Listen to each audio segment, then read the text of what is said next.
তো এক্ষেত্রে দেখো ঘনত্ব আপেক্ষিক ঘনত্বের কিন্তু 1000 টাইম হয়ে যাচ্ছে। কেন কি না, 4 ডিগ্রি সেন্টিগ্রেড জলের ঘনত্ব কিন্তু এসআই পদ্ধতিতে 1000। তো এটা একটু মাথায় রাখতে হবে, এসআই পদ্ধতিতে ঘনত্ব আপেক্ষিক ঘনত্বের কিন্তু 1000 টাইম হয়। তো কোয়েশ্চেন লেখো ঘনত্ব আপেক্ষিক ঘনত্বের মধ্যে পার্থক্য লেখো। তো কোয়েশ্চেন লেখো যে ঘনত্ব ও আপেক্ষিক ঘনত্বের মধ্যে পার্থক্য লেখো। 3টে পয়েন্ট পাবে, প্রত্যেকটা পয়েন্ট কিন্তু ইম্পর্টেন্ট। তো ভালো করে প্রত্যেকটা পয়েন্ট এখান থেকে কিন্তু তোমাদের দেখতে হবে। এরপরে আমরা চলে আসছি এর যে কিছু অঙ্ক রয়েছে আপেক্ষিক ঘনত্ব রিলেটেড, সেই অঙ্কগুলো একটা দুটো আমি তোমাদের বলে দিচ্ছি। যেমন ধরো একটা কোয়েশ্চেন লেখো, বইটা উল্টে রেখে কোয়েশ্চেনটা লিখে নিয়ে করে নাও, করে নিয়ে তারপরে আমি কি করছি সেটা দেখে নিয়ে তারপরে বই দেখো। তো কোয়েশ্চেন লেখো সোনার ঘনত্ব, সোনার ঘনত্ব, সোনার ঘনত্ব 19,320 কেজি পার মিটার কিউব হলে সোনার আপেক্ষিক ঘনত্ব কত? হলে সোনার আপেক্ষিক ঘনত্ব কত? পুরো অঙ্কটাকে লেখো ভালো করে, যে সোনার ঘনত্ব 19,320 কেজি পার মিটার কিউব হলে সোনার আপেক্ষিক ঘনত্ব কত? কিভাবে করবে? প্রত্যেকটা জিনিস লিখে নিতে হবে। দেখো এটা এসআই পদ্ধতিতে ভ্যালু রয়েছে, তো এসআই পদ্ধতিতে আমরা কাজ করব। তাহলে সোনার ঘনত্ব দেওয়া রয়েছে, সোনার ঘনত্ব আর জলের ঘনত্ব, এই জলের ঘনত্বটা আমরা কিন্তু যেহেতু এইটা এসআইতে রয়েছে, তো এটাও আমরা এসআইতে ধরবো। তো জলের ঘনত্ব ধরে নাও suppose 1000 KG per metre cube, ঠিক আছে না? জলের ঘনত্ব এসআই পদ্ধতি 1000 কেজি পার মিটার কিউব। তাহলে আপেক্ষিক ঘনত্ব কিভাবে বের করবে? আপেক্ষিক ঘনত্ব সমান সমান সোনার ঘনত্ব ডিভাইডেড বাই জলের ঘনত্ব। তাহলে সোনার ঘনত্ব কত? 19,320 আর জলের ঘনত্ব 1000। 00 কাটলো, অর্থাৎ 19.32। যেহেতু এর কোনো একক হয় না, তাই এখানে আমরা কোনো ইউনিট আর লিখলাম না। তো এগুলো কিন্তু ভালো করে তোমাদের দেখতে হবে। এই ধরনের 3টে অঙ্ক তোমরা বইতে পাবে, 3টে অঙ্কই কিন্তু ভালো করে দেখে নেবে। এইভাবেই অঙ্ক হয়, মানে একটা দুটো অঙ্ক বুঝতে পারলে প্রত্যেকটা একইভাবেই হয়, ঠিক আছে না? তো কোনো কিছু আলাদা নেই এখানে। তো প্রত্যেকটা অঙ্কই কিন্তু এখানে ইম্পর্টেন্ট, ভালো করে দেখবে। নেক্সট আমরা চলে আসছি পৃষ্ঠটান। এই পৃষ্ঠটান এই টপিকটা আমরা আজকে স্টার্ট করব। দেখো পৃষ্ঠটান, এই পৃষ্ঠটানকে ইংরেজিতে বলা হয় সারফেস টেনশন।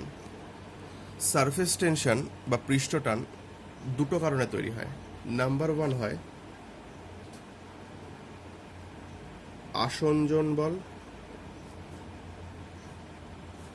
নাম্বার 2 সংশক্তি বল।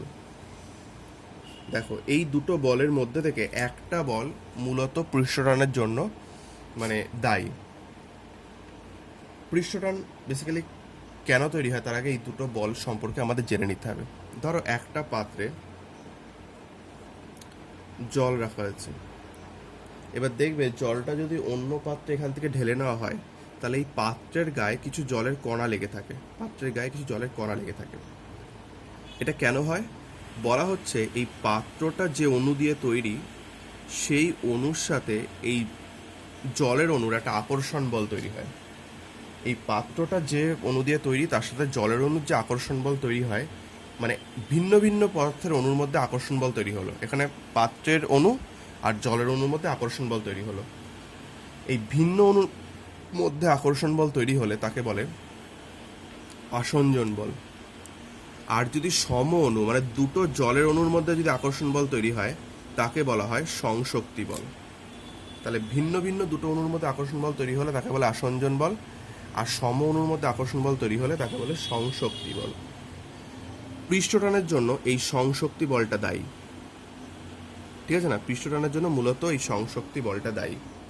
তো ফার্স্ট আমরা পৃষ্ঠটান প্রবেশ করার আগে যেটা কোয়েশ্চেন লিখে নাও, যে আসঞ্জন বল ও সংশক্তি বল কাকে বলে?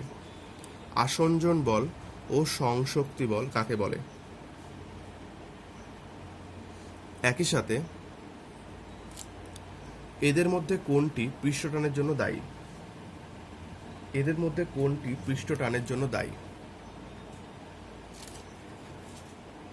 অ্যান্সার হবে সংশক্তি বল। তো এবার আমরা পৃষ্ঠটানের কিছু উদাহরণ দেখে নেব। আগে অনেকগুলো ব্যাপার দেখতে পাওয়া যায় পৃষ্ঠটানের জন্য। দেখো বই দেখাচ্ছি। দেখো এই যে জলের ওপরে একটা ব্লেডকে যদি ছেড়ে দেওয়া হয়, ব্লেডটা কিন্তু জলের ওপরে ভাসতে থাকে, ঠিক আছে না? এই জল মানে জলটার মধ্যে কিন্তু ব্লেডটা ডুবে যায় না। বা দেখবে অনেক সময় খুব হালকা পোকামাকড় মানে মশা মাকড়সা এই ধরনের কিছু খুব হালকা যে সমস্ত মানে পতঙ্গ হয়, সেগুলো অনেক সময় জলের ওপর দিয়ে হেঁটে যায়। তো জলের ওপর দিয়ে হেঁটে যাওয়ার কারণ হচ্ছে মানে হেঁটে যাওয়া যায় কেন কি? কারণ জলের উপরিতলে বা উপরে পৃষ্ঠে একটা টান বল রয়েছে। এই টান বল থাকার জন্য মশা বা অন্যান্য পতঙ্গরা জলের ওপর দিয়ে হেঁটে যেতে পারে।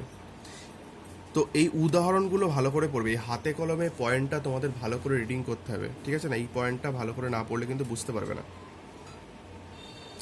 তো পৃষ্ঠটান কাকে বলে তার সংজ্ঞায় আসি। ধরো তরলের উপরের পৃষ্ঠে একটা ধরো একটা গোলাকার পাত্রে তরল, ধরো এরকম একটা গোলাকার পাত্রে তরল রাখা আছে, তাহলে উপরের পৃষ্ঠটা কি গোলাকারই হবে, ঠিক আছে না? তাহলে ধরো এই মানে এই পাত্রটা এরকম দেখতে, এই হচ্ছে পাত্র। তো এর মধ্যে যদি তরল রাখা হয় তাহলে উপরের পৃষ্ঠ গোলাকারই হবে। তাহলে এই গোলাকার পৃষ্ঠে ধরো একটা পৃষ্ঠ, বা এটা যদি মানে চৌকো পৃষ্ঠ হয়, এরকম পৃষ্ঠ হয়, তাও আমরা বলতে পারি, অসুবিধে নেই। এই পৃষ্ঠের উপরে একটা রেখা কল্পনা করে নিলাম, একটা রেখা কল্পনা করলাম।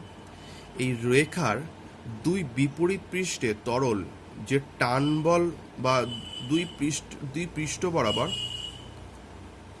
ঠিক আছে না, দুই দিকে রেখার সঙ্গে লম্বভাবে স্পর্শক বরাবর উভয় পাশে যে বলটা ক্রিয়া করে তাকেই বলা হয় পৃষ্ঠটান।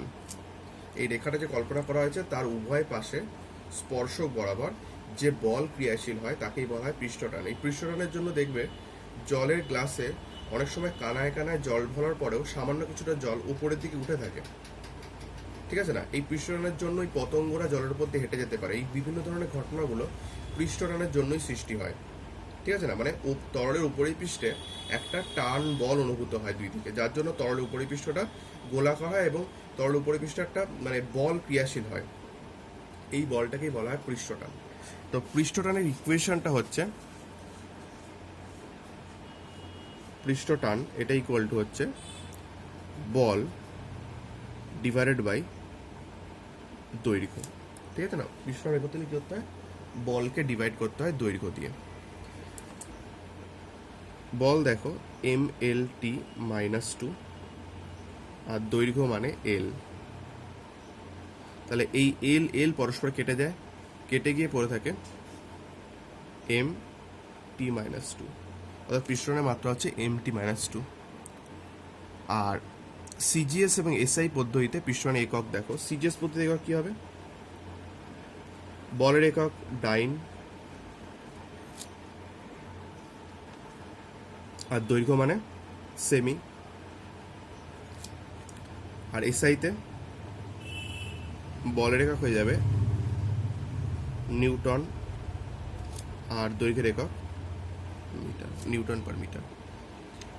তো এইভাবে আমরা পৃষ্ঠটানে একক নির্ণয় করতে পারি। তাহলে কোয়েশ্চেন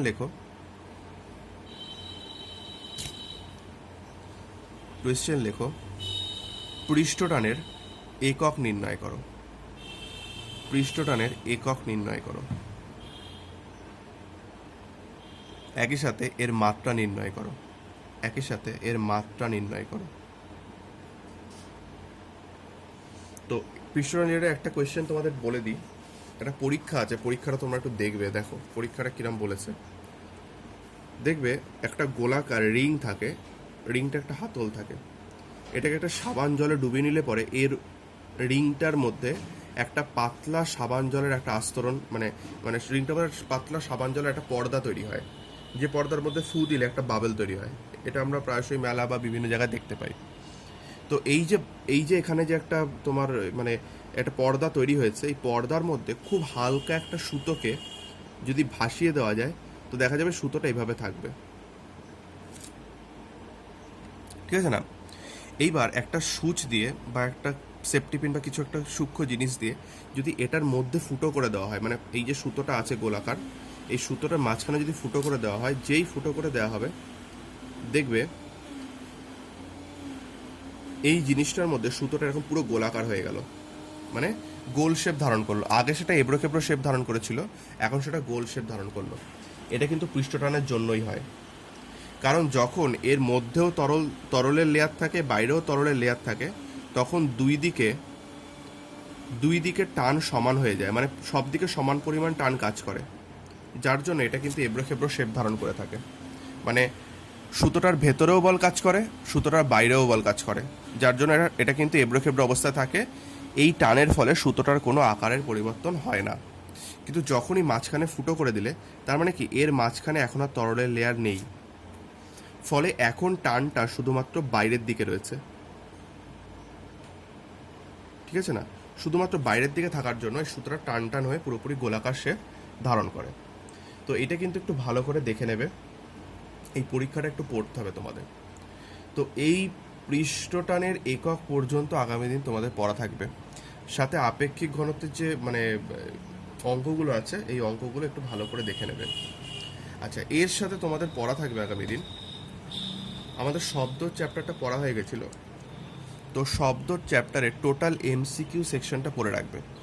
তাহলে শব্দের চ্যাপ্টারে টোটাল এমসিকিউ পরের দিন পড়া থাকলো, ঠিক আছে? তো এই পর্যন্ত পড়া থাকলো, যদি কিছু সমস্যা হয় ফোন করে নেবে।